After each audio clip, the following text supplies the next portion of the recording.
Ноел Теналия и Йон може да бъде проблем да се получи асинхрони и съответно пукнатина. Видно се застъпиха за треньора и показаха, че ще играят за него. Тита в 2 матча.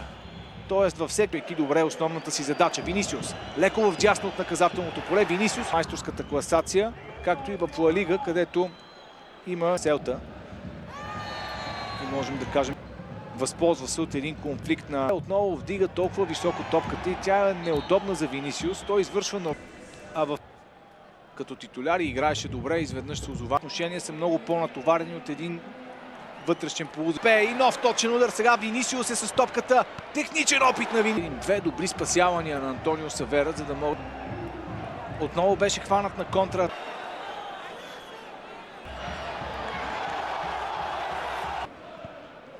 На няколко пъти беше Винисиус, беше спрямо Джо, но през това време халфовете не смеят да ги подкрепят, а остават. Гарантирано ще се хвърли напред с много близко разположени защитна и халфова линия, така че да създава 47 положения. Винисиус, който се пребори за топката и я пуска, и Родриго бележи. Винисиус за Родриго.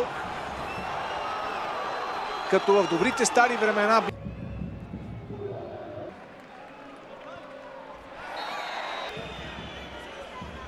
Защитник между двамата нападатели на Реал Мадрид и селта на Пачеко. Сам беше останал полузащитник, липсва в селекцията на Реал. Беше абсолютно под негов контрол. Той можеше съдията и за това съдията не му дава картон за нарушение. Има Мартин Субименди, който се озова в Арсенал от Реал Сосиедад. Юсеф е хранен, но не просто сменен.